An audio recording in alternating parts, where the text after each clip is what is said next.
Hey guys what's up.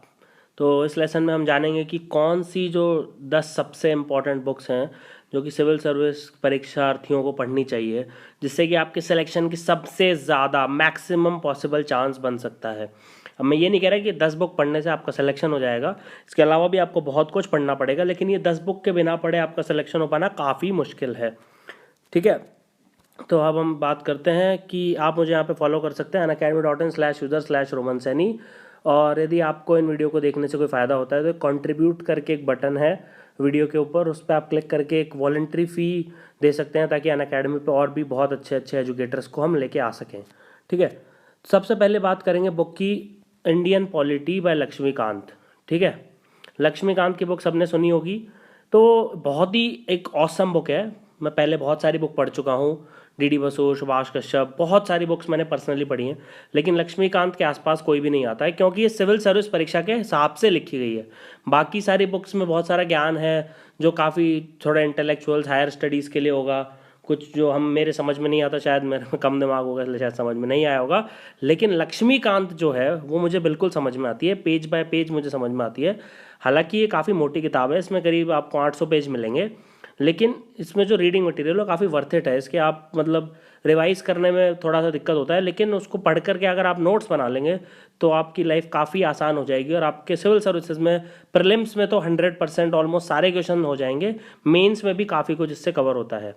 और अगर आपने लक्ष्मीकांत को एक बार पढ़ लिया है तो आपको स्टैटिक पॉलिटी के लिए किसी भी और सोर्स को पढ़ने की बिल्कुल भी ज़रूरत नहीं है। तो पहली बुक थी हमारी Indian polity by M Laxmikanth. अब हम दूसरी बुक की बात करते हैं। देखिए, हिस्ट्री में मिडिवल इंडिया के लिए तो आपको बुक पढ़ने की ज़रूरत ही नहीं है। एंशंट हिस्ट्री के लिए अगर आप एंशंट इंडिया के लिए अगर आप एनसीईआरटी पढ़ लें या कुछ एक नोट्स पढ़ लें थोड़े बहुत, तो उनसे काम चल जाता है ऑनलाइन ब्लॉग से। लेकिन मॉडर्न इंडिया के लिए आपको बुक पढ़ने की ज़रूरत है। ज़्यादातर लोग जो मैं देखता हूँ बिपिन चंद्रा पढ़ते हैं, जो 600 पेज की करीब किताब है, जो मुझे पर्सनली काफ़ी बड़ी लगती है क्योंकि उससे रिवीजन ऑलमोस्ट इम्पॉसिबल है, क्योंकि उसमें कुछ बुलेट पॉइंट्स नहीं है। उसमें काफ़ी नॉवल स्टाइल में बुक लिखी गई है, जैसे कि हम उपन्यास लिखते हैं उस स्टाइल में बुक लिखी गई है। वो जनरल पब्लिक के लिए, वो यूपीएससी के लिए नहीं है। लेकिन अगर आप brief history of modern India देखें, राजीव अहीर जो कि एक आईपीएस ऑफिसर है, उन्होंने लिखी है स्पेक्ट्रम पब्लिकेशन की, वो ऐसा लगता है कि उन्होंने अपने पर्सनल नोट्स की बुक बना दी है। तो उसको अगर आप पेज बाय पेज पढ़ेंगे, ज़्यादा बहुत छोटी सी बुक है, वो आपकी जेब में भी आ जाएगी। उसकी आप कंसाइज समरी पे फोकस करें। ठीक है। वो बहुत ही एक समराइज्ड वर्जन है, उसके बावजूद भी हर चैप्टर को एक समरी में लिख रखा है। तो अगर आपके पास बिल्कुल भी टाइम नहीं है तो आप brief history of modern India पढ़ लीजिए। लेकिन हालांकि मैं पर्सनली सजेस्ट करूंगा कि उसके अलावा आप history of modern India by Bipin Chandra, जो कि 2008-2009 तक एक एनसीईआरटी होती थी, उसके बाद कुछ कारणवश इसको हटा दिया गया है, लेकिन अब ये ओरिएंट ब्लैक स्वॉन इसको पब्लिश करता है, तो वो एज इट इज़ पब्लिश करता है जो एनसीईआरटी थी। तो आपको इंडियाज स्ट्रगल फॉर इंडिपेंडेंस जो किताब है बिपिन चंद्रा की, उसको पढ़ने की ज़रूरत नहीं है। लेकिन आप history of modern India by Bipin Chandra जो एनसीईआरटी थी पहले, उसको पढ़ सकते हैं। तो अगर आपने ये एनसीईआरटी और brief history of modern India पढ़ लिया तो आपको और कुछ पढ़ने की ज़रूरत नहीं है। उसके अलावा ऑब्वियसली आप बेसिक एनसीईआरटी तो पढ़ ही लेना। 6 से 12th क्लास की जो बेसिक एनसीईआरटीज़ होती हैं वो तो बहुत जल्दी पढ़ लोगे। 6 से 10th क्लास तो आप अगर 1-2 दिन बैठोगे तो पूरी पढ़ लोगे। तो अगर आपने वो कवर कर लिया एनसीईआरटीज और हिस्ट्री ऑफ मॉडर्न इंडिया में बिपिन चंद्रा और राजीव अहीर, तो आपको और कुछ पढ़ने की जरूरत नहीं है। बिपिन चंद्रा को आप नेग्लेक्ट कर सकते हैं।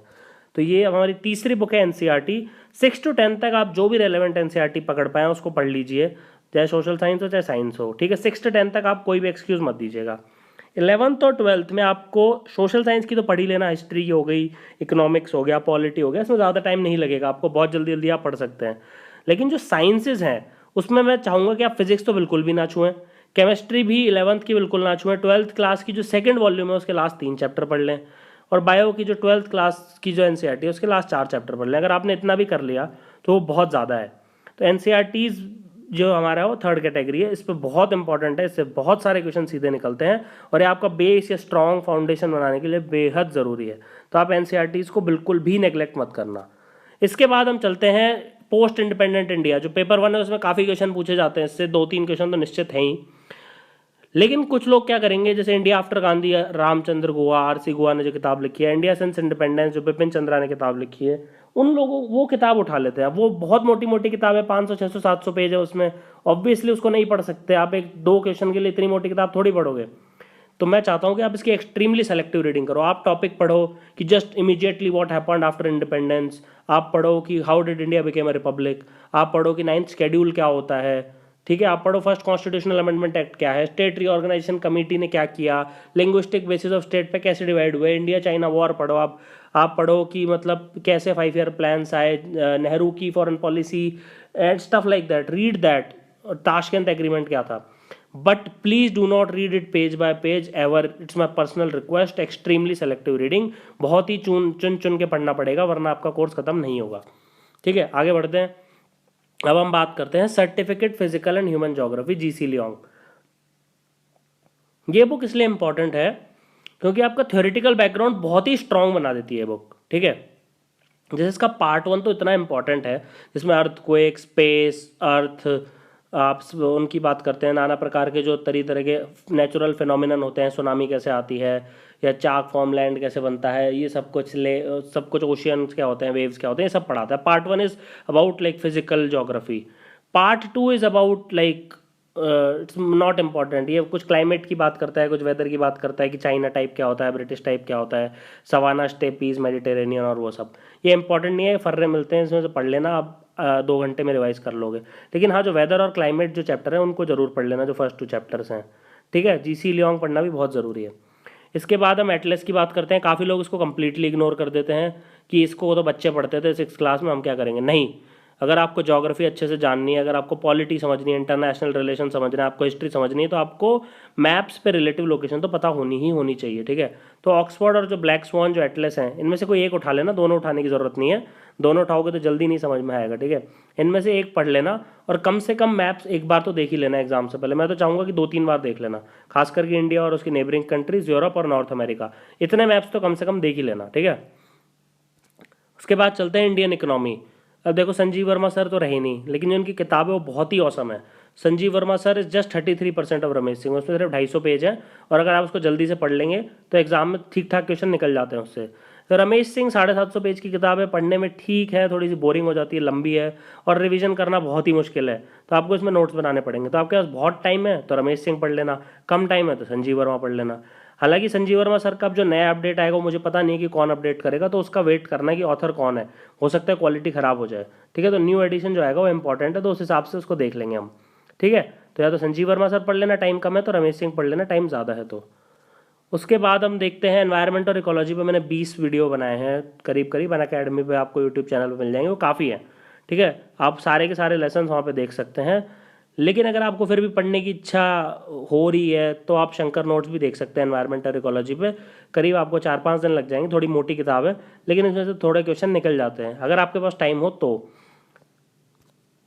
उसके बाद इकोनॉमिक सर्वे तो इतना इंपॉर्टेंट है, मैं बता ही नहीं सकता, इसमें से इतने क्वेश्चन आते हैं प्रीलिम्स में, मेंस में, इंटरव्यू में, आपके एस्से राइटिंग में इतनी हेल्प होती है इससे। लेकिन हमेशा ये बात का ध्यान रखें, हमेशा लेटेस्ट एडिशन पढ़ें।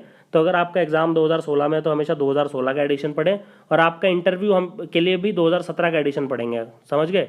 तो लेटेस्ट एडिशन पढ़ें, जो भी एग्जाम से पहले आपका लेटेस्ट पॉसिबल एडिशन हो सकता है। इसको आराम से 3 दिन बैठिए, आराम से पेज बाय पेज पढ़िए, इसको कोई जल्दीबाजी मत दिखाइएगा, और इसमें से उतने नोट्स बनाओ कि कम से कम 4-5 पेज के आपके नोट्स बन जाएं, और उन सबको आप हर जगह कोट करो। किसी की मजाल नहीं है आपको उस पर काउंटर कर सके, ना एग्जामिनर कर सकता है, ना आपका इंटरव्यूअर कर सकता है, ना जो आपका एसे चेक कर रहा है वो कर सकता है। तो क्योंकि ये गवर्नमेंट का ऑथेंटिक डेटा सोर्स है, और ये हमेशा जो आपका बजट होता है उसके 1 दिन पहले आता है। ठीक है, लास्ट वर्किंग डे जो होता है फरवरी का, उसके 1 दिन पहले, क्योंकि उस दिन पार्लियामेंट में बजट होता है। तो इसमें इकोनॉमिक सर्वे बहुत इंपॉर्टेंट होता है। आप विमल राठौड़ ने एक सीरीज़ बना रखी है अनअकैडमी पे, उसको देख सकते हैं, उससे आपका इकोनॉमिक सर्वे खत्म हो जाएगा। फिर लेक्सिकॉन आप पढ़ सकते हैं एथिक्स के लिए, क्योंकि बहुत छोटी किताब है, बहुत जल्दी रिवाइज कर पाओगे इससे। अब सुब्बा राव की हाफ है, लेकिन जो सुब्बा राव सर है वो 65 बैच के IAS ऑफिसर है, 50 साल पुराने, चीफ सेक्रेटरी थे गुजरात के, तो काफ़ी कुछ एथिक्स इंटीग्रिटी में इनको काफ़ी डीप नॉलेज है, थ्योरेटिकल नॉलेज काफ़ी अच्छी है। तो आप देख लीजिएगा, अगर आपके पास टाइम है तो सुब्बा राव पढ़ लीजिएगा, वरना लेक्सिकॉन से भी काम चल जाएगा। अब अगर आप बहुत सारा मटेरियल है आप रेफ़र कर सकते हैं, तो जैसे कि साइंस एंड टेक की कोई अच्छी किताब नहीं होती, ज्योग्राफी में सिर्फ जीसी लियोंग पढ़ने से काम नहीं होगा, वर्ल्ड हिस्ट्री में जैसे अर्जुन देव वगैरह पसंद नहीं है मेरे को, इंटरनेशनल रिलेशन में पंत, राजीव, सीकरी, ये सब मेरे को पसंद नहीं है, क्योंकि ये पढ़ने से कॉस्ट बेनिफिट एनालिसिस काफ़ी कम होता है। CSAT पार्ट 2 भी क्वालिफाइंग हो गया है, तो आप हिंदू डेली पढ़ लेना, योजना मंथली पढ़ लेना, थोड़ा बहुत कोचिंग मटेरियल देख लेना, previous year question paper solve कर लेना। लेकिन मैं इतना ही कहूँगा कि अगर आपकी कोई भी पढ़ने की इच्छा नहीं हो तो सारी की 10 की 10 इग्नोर कर देना, क्योंकि अनअकैडमी वीडियोज़ में वैसे ही कवर हो जाएंगे। तो लेसन देखने के लिए धन्यवाद, शुभ दिन।